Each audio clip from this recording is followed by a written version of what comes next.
इसमें बहुत दम है नहीं है पानी के अंदर। छोटी सी दुनिया समाई हुई है अंदर। तो ये पत्थर मैंने कहीं पे देखा है, बोलो मुन्ना भाई MBBS में पिक्चर में यही पत्थर में होगा। हाँ ये ना, ये मुंबई है। मुंबई में ऐसा पत्थर। हाँ वही तो बोला उतार ले वीडियो।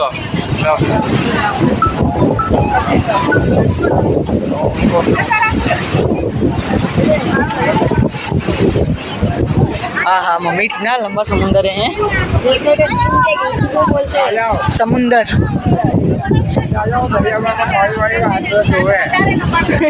वो तो वहाँ पे धोने का, इधर नहीं धोने का। खाना भी रात में अंदर चले जाएगा।